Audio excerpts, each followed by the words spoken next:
नमस्कार मित्रों, मैं हूं डॉक्टर अभिषेक कुमार और आप देख रहे हैं तेजस न्यूज़ 167। आज हम बात करने जा रहे हैं भारत के सबसे खतरनाक गैंग की, लॉरेंस बिश्नोई गैंग, जो आज की तारीख में भारत का सबसे बड़ा गैंग है, सबसे खतरनाक गैंग है। और इस गैंग ने ऐसे ऐसे हैरत अंगेज कारनामों को अंजाम दिया है जिसे सुनकर ही लोग दहशत से भर उठते हैं। आज इस गैंग की दहशत पूरे भारत में ही नहीं बल्कि देश विदेश में फैली हुई है। भारत का सबसे खतरनाक, सबसे बड़ा गैंग, जिसके आतंक से आज पूरा देश ही नहीं विदेश तक जिसका आतंक फैला हुआ है। तो कौन है ये लॉरेंस बिश्नोई? क्या है इसका गैंग? कहाँ कहाँ तक फैले हुए हैं इसके तार? कहाँ से होती है इस गैंग को फंडिंग? कितने हैं इस गैंग के शूटर्स? देश विदेश से इसके क्या कनेक्शन है? विशेष तौर पे पाकिस्तान से इस गैंग के क्या कनेक्शन है? इसके बाद कितने हैरत अंगेज कारनामों को कितने हैरत अंगेज अपराधों को इस गैंग ने अंजाम दिया है, इन सारे मुद्दों पर हम बात करेंगे। वैसे तो इनके जो अपराध हैं उसकी लिस्ट बहुत लंबी चौड़ी है, लेकिन फिर भी जो प्रमुख हैं, जो बहुत चर्चा में रहे हैं, यदि उनकी बात करें तो एक अभी जो ताज़ा मामला हुआ है, सुखदेव सिंह गोगामेड़ी की हत्या। दिन दहाड़े घर में घुसकर गोलियों से उनको भून दिया गया। ये पूरे राजस्थान में ही नहीं बल्कि पूरे भारत में इस घटना ने सबको दहला दिया। तो ये एक इनका प्रमुख काम है इस गैंग का। इसके बाद इस गैंग के यदि दूसरे प्रसिद्ध कारनामे की बात की जाए तो पंजाब के बहुत प्रसिद्ध सिंगर और कांग्रेस के नेता सिद्धू मूसेवाला की भी इसी तरह दिन दहाड़े सरेआम गोली मार करके हत्या कर देना, बल्कि गोलियों से एक तरह से भून दिया गया, उनको भी अंधाधुंध फायरिंग की गई थी। तीसरी यदि बात की जाए तो तिहाड़ जेल के अंदर बंद इनका जो विरोधी गैंगस्टर था टिल्लू ताजपुरिया, इसको इनके गैंग के लोगों ने तिहाड़ जेल, जो भारत की सबसे प्रसिद्ध जेल है, और ये जो विरोधी गैंगस्टर था टिल्लू, ये हाई सिक्योरिटी सेल में बंद था, उसकी सरेआम तिहाड़ जेल में छुरियों कांटों से गोद गोद करके हत्या कर दी गई, वो भी पुलिस वालों के सामने। तो ये एक इनके द्वारा किया हुआ बहुत ही सनसनीखेज मामला था। इसके बाद में जो फिल्म सुपरस्टार हैं सलमान खान, लगातार इस गैंग के द्वारा उनको धमकियां दी जा रही हैं, जिसके कारण उनकी सिक्योरिटी बढ़ाई गई है। और लॉरेंस बिश्नोई जो कि इस गैंग का सरगना है, वो पिछले 8 सालों से जेल में बंद है। और इस गैंग की आप सामर्थ्य देखिए या साधन संपन्नता देखिए कि वो जेल में बैठकर ही देश विदेश में फैले हुए अपने गैंग को न केवल ऑपरेट कर रहा है, बल्कि जेल में बैठ करके वो एक प्रसिद्ध न्यूज़ चैनल को लाइव इंटरव्यू देता है, और उसका जो लाइव इंटरव्यू है वो पूरे देश में प्रसारित होता है और फेसबुक के माध्यम से, यूट्यूब के माध्यम से पूरी दुनिया में देखा जाता है। तो इस बात से आप समझ सकते हैं, सुखदेव जी की हत्या, सलमान खान को धमकी, सिद्धू मूसेवाले की हत्या, तिहाड़ जेल के अंदर गैंगस्टर की हत्या, सरगना जेल में बैठकर लाइव इंटरव्यू दे रहा है। भाई साहब, आप इस बात को समझिए कि ये इस गैंग की जड़ें कहाँ कहाँ तक फैली हुई है और कितना खतरनाक और कितना साधन संपन्न है ये गैंग। तो आज हम बात कर रहे हैं लॉरेंस बिश्नोई गैंग की। इसके बारे में जो प्रमुख बातें हैं, एक वीडियो में जितना संभव होगा हम बताएंगे, फिर आगे भी इसकी हम चर्चा करेंगे। तो यदि सबसे पहली बात की जाए तो अभी जो राजस्थान में सबसे सुर्खियों में मामला चल रहा है, सुखदेव गोगामेड़ी जी की हत्या, इसकी पूरी प्लानिंग क्या हुई, कैसे हुई, कब से ये साजिश शुरू हुई थी, कैसे इस हत्या को अंजाम दिया गया, पहले हम थोड़ी सी इस पर बात करते हैं। जैसा कि हमको पता है कि ये 5 दिसंबर का वो मनहूस दिन था जब गोगामेड़ी जी को उनके घर में गोली मार दी गई, लेकिन इसकी प्लानिंग बहुत पहले से शुरू हो गई थी। इससे करीब 10 महीने पहले से, दिसंबर में ये हत्याकांड हुआ है, फरवरी में ये सिलसिला शुरू होता है। फरवरी में पंजाब की भटिंडा जेल में बिश्नोई गैंग का एक गैंगस्टर बंद था, संपत नेहरा। तो संपत नेहरा बिश्नोई गैंग का गैंगस्टर भटिंडा जेल में बंद था, और वहाँ पर वो अपने साथियों के साथ में बैठ करके इस हत्या की प्लानिंग करता है कि सुखदेव जी की हत्या करनी है और उसके लिए किस तरीके से हथियार एकत्रित करने हैं, ये सारी इनमें प्लानिंग चलती है भटिंडा जेल में 10 महीने पहले। जेल प्रशासन को इसकी खबर लग जाती है। जेल प्रशासन के द्वारा पंजाब पुलिस को सूचित किया जाता है कि हमारे पंजाब की जेल में बैठ करके इस तरह से श्री राजपूत जो करणी सेना है उनके अध्यक्ष की हत्या की प्लानिंग चल रही है। पंजाब पुलिस भी इसको बहुत गंभीरता से लेती है और फरवरी में इससे संबंधित एक पत्र लिखा जाता है राजस्थान पुलिस को, जो कि मार्च में राजस्थान पुलिस के जो एडीजी हैं, अतिरिक्त पुलिस महानिदेशक यानी कि राजस्थान पुलिस के एडीजी सुरक्षा हैं ये, तो इनके पास में भी ये पत्र पहुंचता है और तो राजस्थान पुलिस के सर्वोच्च अधिकारी को इस बात की सूचना मिल जाती है कि राजस्थान में करणी सेना के अध्यक्ष पर हमला हो सकता है, उनकी जान लेने का प्रयास किया जा सकता है, लेकिन शायद इस सूचना को उतना महत्व नहीं दिया जाता है या कुछ लापरवाही होती है। इसके बाद इस गैंग का जो पैटर्न है वो ये है कि ये एकदम से किसी को नहीं मार देता है कि अचानक किसी की हत्या कर दे, नहीं, ऐसा नहीं है कि व्यक्ति मर जाए, उसकी आत्मा भटकती रहे और उसको पता भी नहीं चले कि किसने मारा, क्यों मारा, क्या मारा, ऐसा नहीं है। ये गैंग बाकायदा जिसे मारना होता है उसे पहले धमकियां देता है, उसे बताया जाता है कि आपसे हमारी ये दुश्मनी है और आपको हम मारेंगे, तो लगातार ये धमकियां दी जाती हैं, उसे डराया जाता है, धमकाया जाता है। जैसे शेर है, वो अपने शिकार के को पहले दौड़ाता है, छकाता है, उसके साथ में खेलता है और फिर उस पर हमला करता है। तो पहले बाकायदा धमकियां दी जाती हैं, फिर इसके बाद में हत्या की जाती है और इसके हत्या के तुरंत बाद ही सोशल मीडिया पोस्ट के माध्यम से, प्रायः फेसबुक पोस्ट के माध्यम से इस हत्या की पूरी जिम्मेदारी भी ली जाती है, ताकि पुलिस बेचारी जो है ये ज़्यादा परेशान ना हो। नहीं तो 2-3 महीने तक वो इधर उधर भटकती रहे, उन्हें पता ही नहीं चले किसने मारा, क्यों मारा है। तो बाकायदा पोस्ट के द्वारा ये इसकी जिम्मेदारी लेते हैं कि भाई साहब ये हत्या हमारे द्वारा की गई है, तो किसी को परेशान होने की ज़्यादा ज़रूरत नहीं है, हमने की है, दूसरों को परेशान मत कीजिए और जिसको अब जो करना है वो कर ले। यानी पुलिस और प्रशासन को खुली चुनौती, ये पैटर्न है इस गैंग का। पहले धमकियां देना, बता देना सामने वाले को कि हम आपको मारने जा रहे हैं, इसके बाद में मारना और फिर सोशल मीडिया के माध्यम से उसकी जिम्मेदारी लेना कि ये काम हमने किया है और क्यों किया है, ये भी बता देना। और क्यों में प्राय यही आता है कि हमारे दुश्मनों से मिले हुए थे या हमारे दुश्मनों को सपोर्ट करते थे। तो गोगा मेडी जी के साथ भी यही हुआ। इधर पंजाब पुलिस से राजस्थान पुलिस को सूचना भी मिल गई, इधर गोगा मेडी जी को भी जब लगातार धमकियां दी जाने लगीं और उनको ये बताया जाने लगा कि उन पर हमला होगा, उनको मार दिया जाएगा, तो गोगा मेडी जी भी पुलिस कमिश्नर से मिले, पुलिस से उन्होंने फरियाद की, शासन प्रशासन से भी फरियाद की, सुरक्षा की मांग की, लेकिन एक जो भारी चूक हुई वो ये कि इनको सुरक्षा नहीं दी गई, जिसका फिर दुष्परिणाम ये हुआ कि फरवरी में ये प्लानिंग वगैरह शुरू हुई थी, दिसंबर में इस प्लानिंग को अंजाम दे दिया गया। तो अब इस गैंग को गोगा मेडी जी की हत्या करनी थी, इसके लिए इन्होंने 2 शूटर तैयार किए। पहला जो शूटर है यह है रोहित राठौर। रोहित राठौर मकराना का, कुचामन सिटी ज़िले में आता है, मकराना वहाँ का रहने वाला था, उसको इसका उत्तरदायित्व सौंपा गया। और दूसरा जो शूटर है, ये बड़ी विचित्र बात है कि वो है नितिन फौजी, जो कि फ़ौज में है, अभी भी फौज में है, जो छुट्टियों पर घर आया था, एक सैनिक है जिसके कंधों पर जिम्मेदारी है लोगों की सुरक्षा करने की, देश की सुरक्षा करने की। तो नितिन फौजी जो महेंद्रगढ़ हरियाणा का रहने वाला है, इस गैंग के द्वारा उसको प्रलोभन दिया गया, झांसा दिया गया, बहुत सारे पैसे देने का ऑफर दिया गया, विदेश में भेजने का ऑफर दिया गया और इस तरह से उसको भी इस हत्या के लिए राजी कर दिया गया। तो 2 शूटर राजी कर दिए गए, रोहित राठौर और नितिन फौजी। अब इन 2 शूटर्स को गोगा मेडी की हत्या करनी थी, लेकिन अब मुद्दा यह है कि गोगा मेडी जी के यहाँ जाए कैसे, वहाँ पहुँचा कैसे जाए। तो इसके लिए इन्होंने तैयार किया नवीन शेखावत जी को।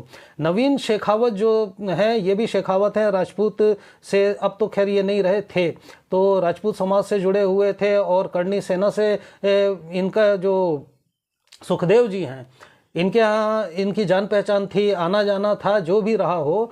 तो इन हत्यारों ने, इन शूटर्स ने नवीन शेखावत जी को भी तैयार कर लिया कि आप हमारी उनसे मीटिंग करवा दो। और नवीन शेखावत जी ही अपनी स्कॉर्पियो में इन दोनों को लेकर के गोगा मेडी जी के घर आते हैं 5 दिसंबर को।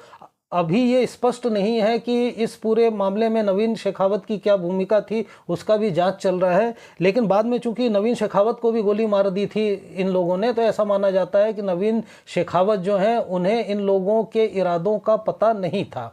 तो नवीन शेखावत के माध्यम से ये स्कॉर्पियो से गोगा मेडी जी के घर आते हैं। गोगा मेडी जी का जो घर है वो जयपुर के श्याम नगर इलाके में है। तो सड़क के बाद में गली है, गली के अंदर ये स्कॉर्पियो लेकर के जाते हैं, वहाँ उतरते हैं तीनों व्यक्ति, और इसके बाद में गोगा मेडी जी के जो अंग रक्षक थे, जो उनके सुरक्षा गार्ड थे, उनसे परमिशन लेकर के ये अंदर जाते हैं। गोगा मेडी जी को सूचित कर दिया जाता है कि 3 व्यक्ति आए हुए हैं मिलने, नवीन शेखावत जी के साथ में 2 लोग आए हुए हैं, तो उन्हें अंदर आने दिया जाता है। बॉडीगार्ड्स की भी बात यह है कि जब गोगा मेडी जी को पुलिस के द्वारा सुरक्षा नहीं दी जाती है तो उनके अपने व्यक्तिगत उन्होंने अपनी सुरक्षा का प्रबंध किया, गार्ड्स रखे थे, गनमैन रखे थे। लेकिन जैसा कि चुनाव आया तो चुनाव के समय जो आचार संहिता लागू होती है और जो सरकार के नियम है, तो इनकी जो गोगा मेडी जी की सुरक्षा गार्डों की संख्या एक तो कम भी कर दी गई, गनमैनों की संख्या, और जो थे उनमें से भी अधिकांश के हथियार जो हैं ये जमा कर दिए गए। जाहिर सी बात है कि ये जो हत्यारे हैं, गैंग हैं, बहुत दिन से इसकी रैकी कर रहे थे। जब उन्होंने देखा कि नहीं ये बहुत अच्छा समय है, इस समय ज़्यादा सुरक्षा गार्ड भी नहीं है जो हैं, उनके पास हथियार भी नहीं है, तो इसलिए ये चुनावों के बीच का जो समय है कि एक सरकार जा चुकी है, दूसरी सरकार आने वाली है, इस दिन को इन्होंने तय किया, यानी 5 दिसंबर को कत्ल का दिन या कत्ल की रात निर्धारित की गई।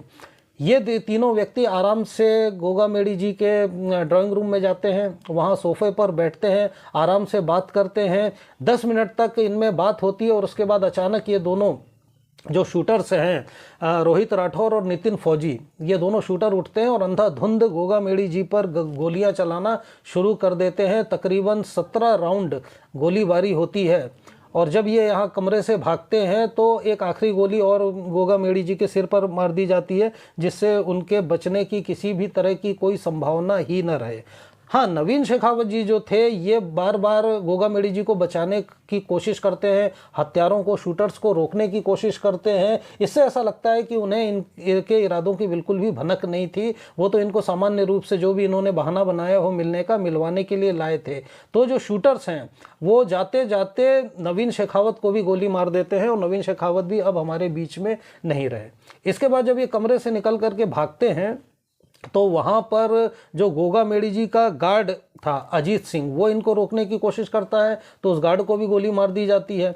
अब ये बाहर निकल करके घर से गली में आते हैं, तो जिस स्कॉर्पियो से ये आए थे वो नवीन जी चला कर लाए थे, इसलिए उससे अब वापस जा नहीं सकते थे। नवीन जी को गोली मार दी जाती है, तो ये ऐसे ही हाथों में अपनी गन लेकर के बाहर सड़क की ओर भागते हैं और गाड़ी का इंतजाम करने के लिए पहले एक कार वाले पर हमला करते हैं, उसको लूटने की कोशिश करते हैं, फायरिंग करते हैं। जब वो सफल नहीं होते हैं तो फिर एक स्कूटी वाले से उसकी स्कूटी छीन करके ये लोग यहाँ से भाग जाते हैं। और ये जो कमरे की ड्राइंग रूम की पूरी घटना है ये CCTV कैमरे में कैद हो जाती है, जो कि कुछ ही समय बाद बाहर आ जाती है, और पूरे देश ने ये वीडियोस देखे हैं कि किस तरह वहाँ पर फायरिंग हुई थी।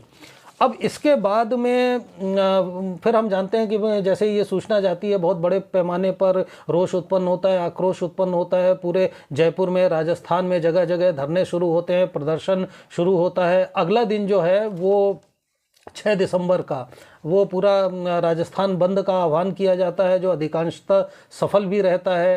राजेंद्र सिंह गुढ़ा के नेतृत्व में एक संघर्ष समिति भी बनाई जाती है वहाँ पर, जो कि अपनी मांग पत्र तैयार करती है कि अब इसके बाद उन जो समाज है, राजपूत समाज है या जो करणी सेना, उन लोगों की क्या मांगे हैं।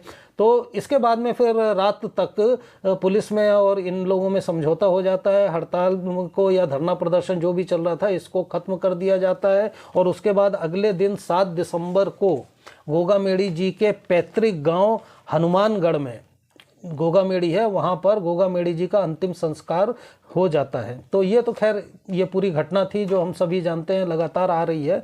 लेकिन इसमें फिर वही बात आती है कि जैसे ही ये हत्या होती है, इसी के कुछ समय बाद सोशल मीडिया पर, फेसबुक पर एक पोस्ट आता है, और जिसमें इस हत्या की जिम्मेदारी ली जाती है इस गैंग के गैंगस्टर रोहित गोदारा के द्वारा।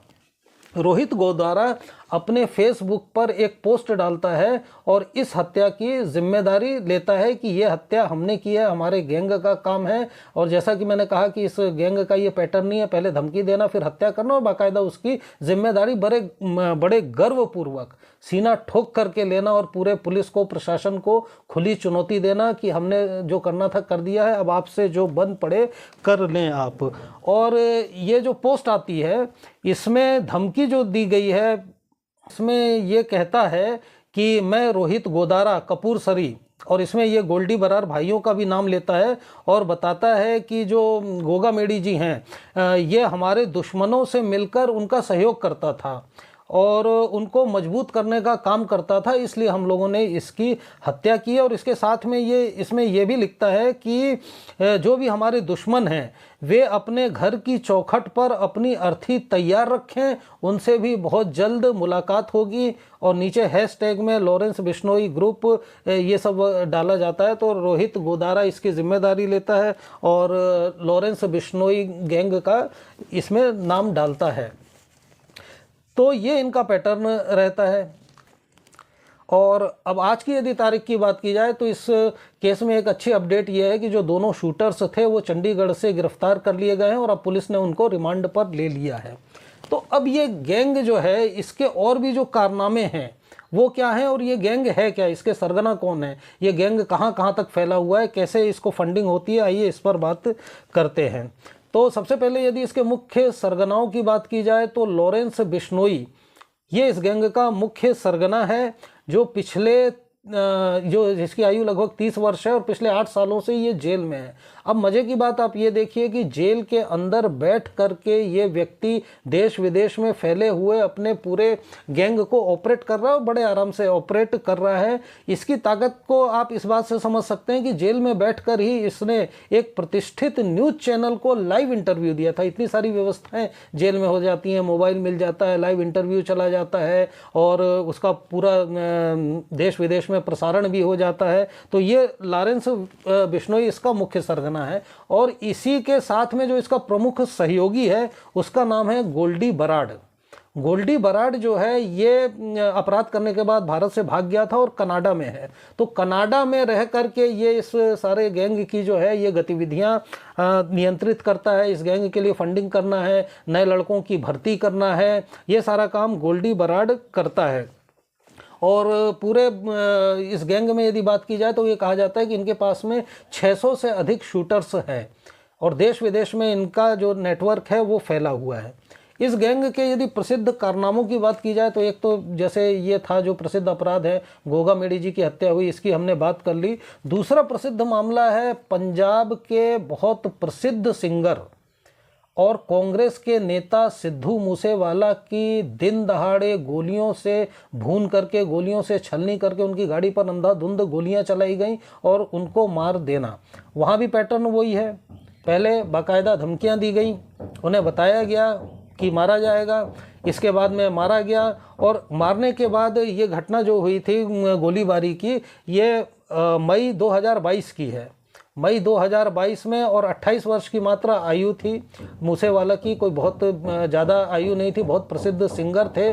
तो इनको मार दिया गया था दिन दहाड़े। और इसके मारने के बाद में गोल्डी बराड जो कि कहा कि कनाडा में है और कनाडा से ही वो इस पूरे गैंग को ऑपरेट करता है, तो गोल्डी बराड ने अपने फेसबुक पोस्ट के माध्यम से इस हत्या की जिम्मेदारी ली कि ये हत्या हमारे गैंग के द्वारा और हम लोगों ने करवाई है। और साथ में ये भी बताया था, क्यों का भी ये बताया था कि ये जो है ये हमारे दुश्मनों को सपोर्ट करता है, सिंगर और कांग्रेस का नेता, इसलिए इसको मारना ज़रूरी था, हमने इसको मार दिया। इसके बाद का जो मामला है वो और भी ज़्यादा हैरत अंगेज मामला है और वो है तिहाड़ जेल के अंदर इनका जो विरोधी गैंगस्टर था वो बंद था टिल्लू ताजपुरिया। टिल्लू ताजपुरिया की इस गैंग के लोगों ने तिहाड़ जेल के अंदर, इस गैंग के भी कुछ लोग बंद थे, उस गैंग के भी कुछ लोग बंद थे, तो तिहाड़ जेल के अंदर टिल्लू ताजपुरिया को कांटों और छुरी से गोद गोद कर पुलिस वालों के सामने ही मार दिया गया। अब ये देखिए कि टिल्लू ताजपुरिया तिहाड़ जेल की हाई सिक्योरिटी जेल में बंद था, हाई सिक्योरिटी सेल में बंद था, और इसके बाद में उसको मारा गया, सरेआम मारा गया। वहीं जेल में ही इन लोगों ने सरिये से, जाली से हथियार बना लिए थे, उसी से गोद गोद करके इसको मार दिया गया। और पुलिस वाले वहाँ खड़े थे, मूक दर्शक बन के पुलिस सारा ये तमाशा देखती रही, बीच बचाव का कोई काम नहीं किया गया, रोकने का कोई काम नहीं किया गया, आराम से पुलिस वालों के सामने ये हत्या हुई। और उससे भी बड़ी बात आप ये देखिए कि इसकी बाकायदा वीडियो बनाया गया, ये पूरी हत्या जो हो रही थी इसका वीडियो बनाया गया। वीडियो वो जेल से बाहर निकलता है और ये हर जगह सोशल मीडिया पर और भी जगहों पर उपलब्ध है कि किस प्रकार उसकी हत्या की गई। इससे आप इस गैंग की ताकत को या प्रभुत्व को या सामर्थ्य का अंदाज़ा लगा सकते हैं। तिहाड़ जेल की हाई सिक्योरिटी सेल में बंद टिल्लू ताजपुरिया की पुलिस वालों के सामने ही बाकायदा हत्या हुई, बाकायदा वीडियो बनाया गया, वीडियो जारी कर दिया गया। ये घटना है 2 मई 23 की। तो 2 मई को ये टिल्लू ताजपुरिया की हत्या इस गैंग के लोगों ने की थी और इसका वीडियो जो है इसको भी वायरल किया गया था। अब इसके बाद में भी जैसा कि इनका पैटर्न है, गोल्डी बराड़ ने फेसबुक पोस्ट के माध्यम से फिर इस हत्या की भी जिम्मेदारी ली कि भाई ये हत्या हम लोगों ने की। अब देखिए ये लोग पुलिस को काम कितना आसान करते हैं, कितनी राहत है। यदि कोई कुछ ना बताए, अचानक डेड बॉडी मिले तो पुलिस वालों को भी कितनी परेशानी होगी, कितने गैंग, कितने हिस्ट्री सीटर, किस किस को खंगालना पड़ेगा। तो ये लोग आराम से बता देते हैं कि नहीं भाई साहब ये काम हमारा किया हुआ है, हमने किया है, तो और किसी को आप परेशान न करें, जो बात करनी है हमसे करें। पुलिस प्रशासन के सामने खुली चुनौती ये गैंग जो है ये दे देता है। और गोल्डी बराड़ ने इस पोस्ट में जो आया था फिर उसमें लिखा था कि हमने अपने गोगी भाई की हत्या का बदला लिया है। उसका कहना था कि ये जो गैंगस्टर थे टिल्लू ताजपुरिया, इन्होंने इन्हीं के गैंग के व्यक्ति को, गोगी को मारा था, तो हमने उस हत्या का इसमें बदला लिया है। और इसके साथ में कहा गया था कि और भी जो कुत्ते जिंदा हैं उनका भी नंबर जल्दी आएगा। तो और भी जो लोग जिंदा रह गए इनके दुश्मन, उनका भी नंबर जल्दी आएगा, एक एक करके उन सबको भी ऐसे ही मारा जाएगा। ये कहते हैं गोल्डी बराड़ ने कहा अपने फेसबुक पोस्ट पे। अगला इनका प्रसिद्ध कारनामा जो है वो है सुपरस्टार है सलमान खान। इनको जान से मारने की लगातार धमकियां दी जा रही हैं, जो कि हम सब जानते हैं बहुत ज़्यादा सुर्खियों में भी रहा है। ये मामला बहुत ज़्यादा चर्चा में रहा है और ये मामला है काले हिरन के शिकार से संबंधित। ये भी राजस्थान से ही संबंधित मामला है, जोधपुर से संबंधित मामला है। उन दिनों सूरज बड़जात्या की फिल्म की शूटिंग चल रही थी, हम साथ साथ हैं। 1998 की ये बात है। सूरज बड़जात्या की फिल्म थी हम साथ साथ हैं, जोधपुर में उसकी शूटिंग चल रही थी। और उन्हीं दिनों सलमान खान ने अपने साथियों के साथ में, सलमान खान यहाँ पे शूटिंग करने, अच्छा इस फिल्म आगे चल कर के ये काफ़ी सुपरहिट भी हुई थी और इसका वो गाना कि म्हारे निबुड़ा में नाचे मोर तक थैया थैया, ये सब भी बहुत प्रसिद्ध हुए थे। तो जिस दरमियान शूटिंग चल रही थी उसी दरमियान 26 और 27 तारीख की रात को ये कहा गया कि सलमान खान जो थे ये सैफ अली खान, नीलम, तब्बू और सोनाली बेंद्रे के साथ में जीप में शिकार करने के लिए गए थे। और काले हिरन, चिंकारा हिरन, जिसको बिश्नोई समाज बहुत अधिक आदर भाव रखता है, श्रद्धा भाव रखता है, एक तरह से पूजा करता है, बहुत पवित्र मानता है, उसका शिकार किया गया था। 2 काले हिरनों के शिकार का मामला था। ये ठंड की बात थी, सितंबर अक्टूबर की। तो इन लोगों पर ये आरोप लगा था और इसमें जो मुख्य अभियुक्त था जिसने मारा था, गांव वालों का ऐसा कहना था कि उन्होंने सलमान को देखा था। तो ये केस चल रहा है। बिश्नोई समाज चूंकि काले हिरनों की पूजा करता है, इसलिए लॉरेंस बिश्नोई को भी इस चीज़ का बहुत बुरा लगा और सलमान खान इनके निशाने पर आ गए। तभी से सलमान खान को लगातार लॉरेंस बिश्नोई के या बिश्नोई गैंग के द्वारा धमकियां दी जाने लगीं। और लॉरेंस बिश्नोई ने यह भी कहा था कि सलमान खान के अहंकार को मैं तोड़ करके रहूँगा और उसको सबक सिखाऊंगा, या फिर सलमान खान जो है ये बाकायदा हमारे मंदिर में जा कर के माफ़ी मांगे।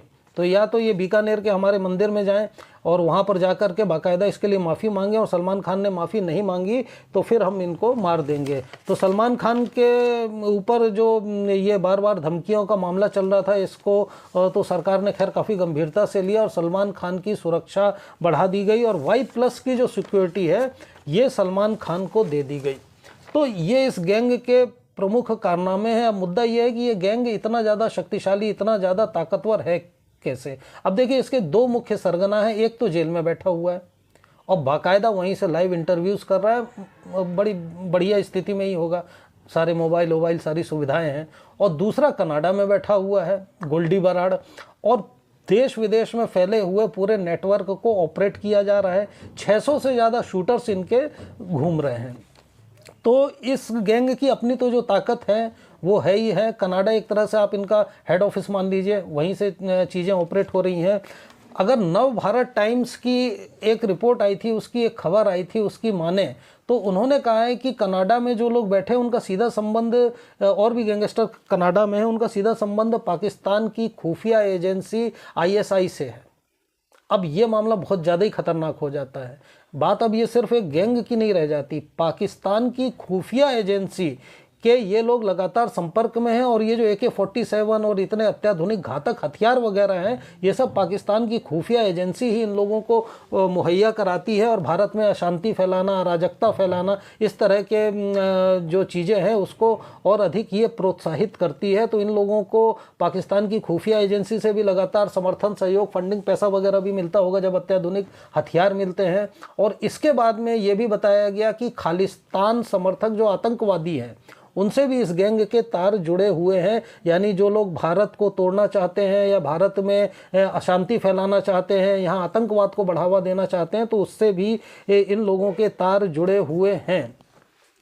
NIA मतलब ये गैंग इतना खतरनाक है कि जो NIA है, यानी नेशनल इन्वेस्टिगेशन एजेंसी, राष्ट्रीय जांच आयोग, NIA का गठन ही हुआ था भारत विरोधी गतिविधियों, अपराध का मुद्दा केवल नहीं है, भारत विरोधी गतिविधियों, अलगाववाद, आतंकवाद, इन सब को रोकने के लिए जो स्पेशल सेल का गठन हुआ वो है NIA।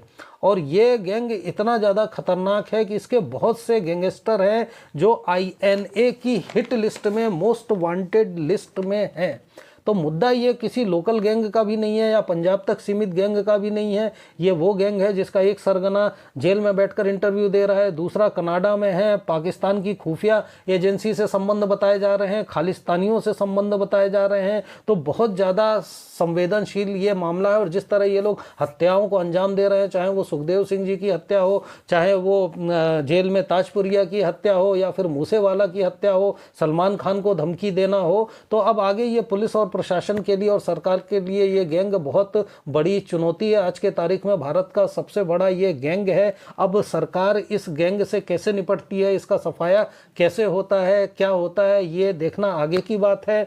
और इस गैंग की एक ये बहुत मोटे तौर पर जो महत्वपूर्ण बातें थी वो बताई, क्योंकि इनके कारनामे वगैरह और इसके ये इतने लंबे चौड़े हैं कि एक वीडियो में आ नहीं सकते हैं। और आगे भी हम इस गैंग के संबंध में इसी तरह की जो इंटरेस्टिंग बातें हैं वो आपको बताएंगे कि एक्चुअली में ये गैंग है क्या। तो ये वीडियो आज यहीं समाप्त करते हैं। और हमारा वीडियो आपको अच्छा लगता है, पसंद आता है, तो आप इसको लाइक कीजिए, शेयर कीजिए, सब्सक्राइब कीजिए, और सब्सक्राइब ज़रूर कीजिए, ताकि आने वाले वीडियो जो है आपको, यदि इन चीज़ों में आपको इंटरेस्ट है, राजनीति में और इस तरह के जो गैंग वार्स वगैरह चल रही हैं, तो आप ज़रूर हमारे वीडियो को सब्सक्राइब कीजिए और लाइक कीजिए। धन्यवाद।